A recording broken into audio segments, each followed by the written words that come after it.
అధికారంలోకి వచ్చిన టీడీపీ ప్రభుత్వ యంత్రాంగాన్ని సెట్ చేసుకునే పనిలో ఉంది. ఢిల్లీ నుంచి వచ్చిన చంద్రబాబు ఓవైపు పార్టీ నేతలతో భేటీలు అవుతూనే మరోవైపు అధికారులపై దృష్టి పెట్టారు. దీనిలో భాగంగా సీఎస్ జవహర్ రెడ్డిని సెలవుపై వెళ్లాల్సిందిగా ఆదేశించడం, వెంటనే ఆయన సెలవుపై వెళ్లడం జరిగిపోయాయి. రాజీనామాలు చేసినా చేయకపోయినా సలహాదారులందరినీ తప్పించాలని ఆదేశించారు. అనారోగ్య కారణాలతో ఆర్థిక శాఖ స్పెషల్ సీఎస్ రావత్ ఇప్పటికే సెలవుపై వెళ్లారు. మరోవైపు బొత్స మంత్రిగా ఉండగా ఎలక్షన్ నోటిఫికేషన్ రావడానికి కొద్ది రోజుల ముందు విద్యాశాఖలో జరిగిన టీచర్ బదిలీలను కూడా ప్రభుత్వం నిలిపివేసింది. త్వరలో మరిన్ని కీలక నిర్ణయాలు తీసుకోనుంది కొత్త ప్రభుత్వం.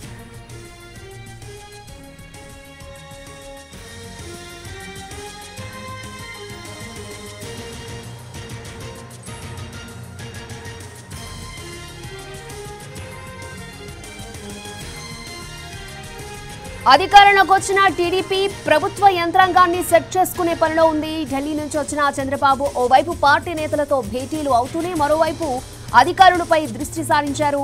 దీనిలో భాగంగా సీఎస్ జవహర్ రెడ్డిని సెలవుపై వెళ్లాల్సిందిగా ఆదేశించడం, వెంటనే ఆయన సెలవుపై వెళ్లడం జరిగిపోయాయి. రాజీనామాలు చేసినా చెయ్యకపోయినా సలహాదారులందరినీ తప్పించాలని ఆదేశించారు.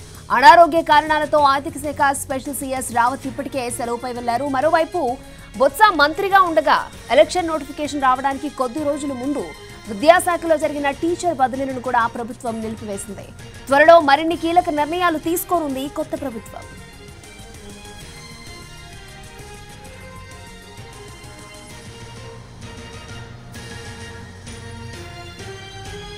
కొత్త ప్రభుత్వం మరిన్ని కీలక నిర్ణయాలు తీసుకునే దిశగా అడుగులు వేస్తున్నట్లు తెలుస్తోంది. రైట్, ఇదే అంశానికి సంబంధించి మరిన్ని అప్డేట్స్ మా ప్రతినిధి పిఎంఆర్ మనకి లైవ్ లో అందిస్తారు. పిఎంఆర్.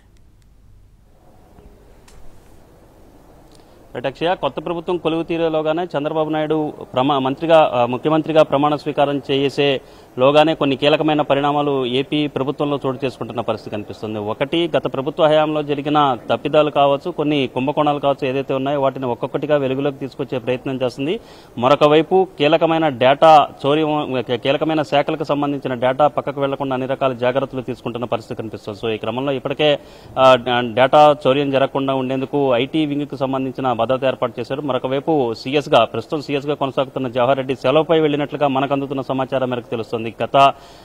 ప్రస్తుతం జరిగిన ఎన్నికల్లో సీఎస్ జవహర్ రెడ్డి ఏకపక్షంగా వైసీపీకి అనుకూలంగా వ్యవహరించారన్న ఆరోపణలు పెద్ద ఎత్తున వచ్చిన నేపథ్యంలో దాదాపు పెద్ద ఎత్తున విమర్శలు కావచ్చు, సీఈసీకి ఫిర్యాదులు కావచ్చు, సీఎస్ జవహర్ రెడ్డి మీద చేసిన పరిస్థితి కనిపిస్తుంది. నిన్న జవహర్ రెడ్డి చంద్రబాబు నాయుడిని కలిసినప్పుడు కూడా ఆయన ముభావంగానే ఉన్నట్లుగా తెలుస్తోంది. మిగతా కొన్ని విషయాలు మాట్లాడాల్సి ఉంది అన్న అంశాన్ని జవహర్ రెడ్డి ప్రస్తావించినప్పటికీ అవన్నీ కూడా తర్వాత మాట్లాడదామని ముక్తసరిగా జవాబిచ్చి జవహర్ రెడ్డిని పంపించేసినట్లుగా తెలుస్తోంది. అలాగే కొత్త ప్రభుత్వం, అలాగే ముఖ్యమంత్రిగా ప్రమాణ స్వీకారం చేసే వ్యవహారానికి సంబంధించి కూడా ఢిల్లీ నుంచి వచ్చిన తర్వాత మాట్లాడదామని కొంతమంది అధికారులతో చెప్పినట్లుగా తెలుస్తుంది. సో ఈ నేపథ్యంలో ప్రభుత్వంలో కూడా చాలా కీలకమైన పరిణామాలు చోటు చేసుకుంటున్నట్లుగా కనిపిస్తోంది. సీఎస్ జవహర్ రెడ్డి సెలవుపై వెళ్లారు. ఈ రోజు సాయంత్రమే కొత్త సీఎస్ కి సంబంధించిన నియామకం కూడా వెల్లడయ్యే అవకాశం చాలా స్పష్టంగా కనిపిస్తుంది. సో ఈ నేపథ్యంలో కొత్త ప్రభుత్వం అలాగే కొత్త సీఎస్ ఎవరు వస్తారన్న చర్చ అయితే ప్రస్తుతం జరుగుతుంది. ప్రస్తుతానికైతే సీఎస్ సీనియారిటీ లిస్ట్ ప్రకారం చూసుకుంటా ఉంటే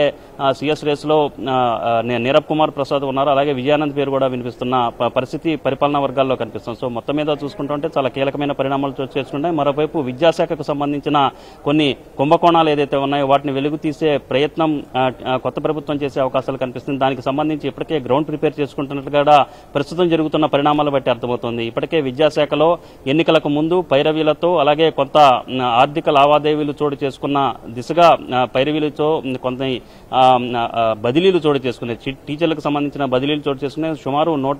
సుమారు 1800 మంది టీచర్లు బదిలీలు అయ్యారు. ఇక్కడ వాళ్ళ వద్ద నుంచి భారీ ఎత్తున ముడుపులు స్వీకరించి కొంతమంది అధికారులు ఒత్తిడితో ఈ పైరవీలు చేశారనే అభియోగం ప్రధానంగా వినిపిస్తుంది. సో దీనికి సంబంధించి సీఎంపీసీలోని కొంతమంది కీలక అధికారులు ఇందులో పాత్ర ఉంది. వాళ్లే ఒత్తిడి చేసి విద్యాశాఖ మీద అలాగే మంత్రి బొత్స మీద ఒత్తిడి చేసి ఈ తరహా పైరవీలతో ఈ తరహా ఒత్తిళ్లతో బదిలీలు చేపట్టారనేది ప్రధాన అభియోగంగా ఉన్న నేపథ్యంలో ఆ బదిలీలన్నింటినీ కూడా నిలుపుదల చేసే దిశగా ఇప్పటికే విద్యాశాఖ నుంచి ఒక ఆదేశాలు వెల్లడైంది.